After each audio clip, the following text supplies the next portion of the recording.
चोखा मेला जी महाराष्ट्र के संत हैं, गृहस्थ संत। महाराष्ट्र में तो बड़े महामहिम गृहस्थ, जो आश्चर्यजनक, जिनका त्याग वैराग्य अनुराग। वो अपने घर की सेवा के लिए, ठाकुर जी के लिए सब्जी लेने जा रहे थे। कुछ ऐसे रुपए होंगे, बड़ी मेहनत से कमाते थे, निर्माण कार्य, गृह निर्माण कार्य आदि में वो करके फिर उससे जो अर्थ मिलता था। देखा एक बहुत बड़े बड़े ऐसे केले रखे हुए थे।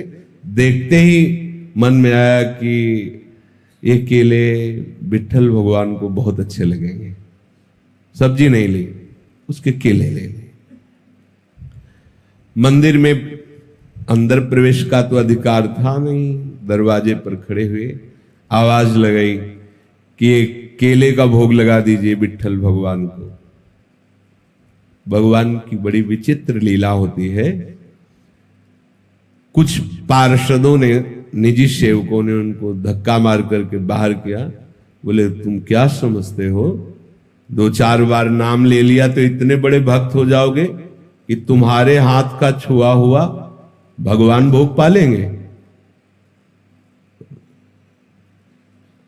उनको ऐसा कुछ इस बात से बुरा नहीं लगा कि ऐसा। एकांत में जाके प्रभु से बात करने लगे कि मेरा अपमान हुआ है, इस बात का मुझे कोई दुख नहीं, लेकिन आपने ऐसा क्यों किया। हमारे हृदय में प्रेरणा की और फल देख करके मेरे मन में आया कि आप पाना चाहते हैं, आपके लिए ले गए। तो मुझे ऐसी जगह पैदा ही क्यों किया जो आपको पसंद नहीं सेवा। आप तो सब कुछ कर सकते थे ना, फिर आप चलो, फिर आपने चाह क्यों प्रकट की। ठीक है, यदि आप ऐसा है तो फिर इस शरीर को रख के क्या करेंगे, क्योंकि ये शरीर आपकी सेवा के योग्य नहीं ना। आज से अन्न जल बंद और इस शरीर का हम त्याग कर देंगे। जब तक आपकी सेवा के योग्य मैं नहीं होऊंगा तो क्या इस शरीर को रख के करें। दरवाजा अपना बंद कर लिया और निश्चय कर लिया कि ना जल ना अन्न इस शरीर में नहीं डालेंगे। देखो छोटा सा कर्म है, भगवत प्रीत्यर्थ।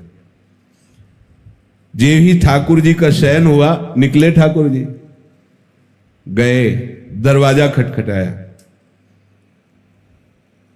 आवाज लगाई, बड़ी अमृतमयी वाणी, एकदम आकर्षित। कौन?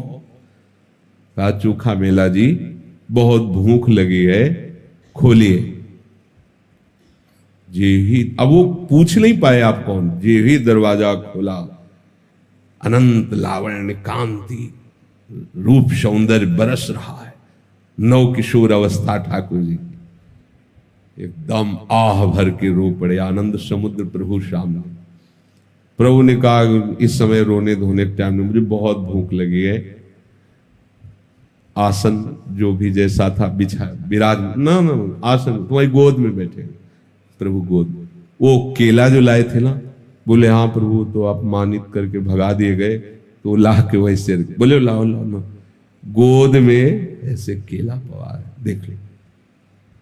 प्रभु को ये थोड़ी है, प्रभु तो सबके हैं ना। प्रभु ने पाया, बोले आज जो स्वाद मिल रहा है वहां मंदिर में भोग लगता है ना, ऐसा स्वाद हमें नहीं मिलता। रुक्मिणी जी को भी पता लगे कि मेरे प्रेमी जनों के द्वारा दी हुई वस्तु में कितना स्वाद है, तो 2 केले दे दीजिए। मांग के 2 केले प्रभु उनसे लेते और सब केले पाए और बोले तुम आनंदित रहो, मैं उन्हीं का होता हूं जो मेरे लिए है।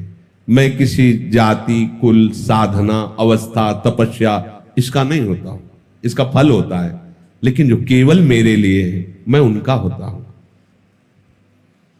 रुक्मिणी जी को पवाया, आंगन में छिलके फेंक दिए, अंदर से दरवाजा बंद मंदिर का।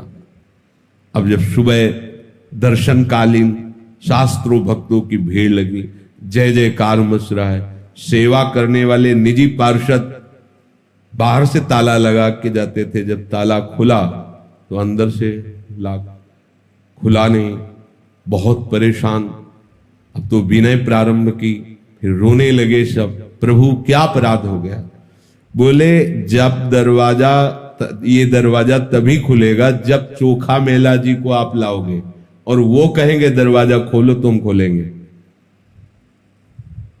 बोले प्रभु अभी जाते, बोले ऐसे नहीं, पालकी लेके जाओ, चोखा मेला जी को पालकी में बैठा के लाओ। अगर वो ना बैठे तो उनके पैर पकड़ना और कहना पालकी में बैठो। ये वही लोग हैं जिन्होंने धक्का दिया कि तुम्हारे हाथ का भगवान कैसे पाएंगे। भगवान शिक्षा दे रहे, अगर वो ना बैठे तो उनके चरण पकड़ना, क्योंकि वो दैन्य हैं, वो शायद ऐसा ना करें, तो तुम उनके चरण पकड़ना, उनसे विनय करना, उनको बैठालना। और जब वो पालकी में बैठ के आएंगे और यहां दरवाजे में कहेंगे खोलो प्रभु, तो हम खोलेंगे, नहीं नहीं दरवाजा खुलेगा ही नहीं, अंदर से सब लाग। अब उनके तो प्रकट और आंतरिक दोनों जीवनाधार श्री विठ्ठल भगवान ही है। पालकी ली भागे भागे। आप सब आश्चर्यचकित हो रहे कि कल मंदिर के दरवाजे से जिन्हें धक्का दिया गया था, आज उन्हें पालकी में बैठा ले वही पार्षद चोखा मेला जी तो साष्टांग लौट गए भगवान महिषियों के। कहा तो वो फिर चरण पकड़ रहे कि अब आप छुपिए मत, सब जान गए कि आप किस कोटि के महान भक्त। आप जबरदस्ती उनको पालकी में बैठाया, जय जयकार करते हिलाए। मंदिर में जब आए तो आंसू बहाते चोखा मेला जी, प्रभु बस करो बस करो, अब तो खोल दो। तत्काल दरवाजे खुल गए। ये देखो एक छोटी सी सेवा चमत्कार प्रकट कर दिया।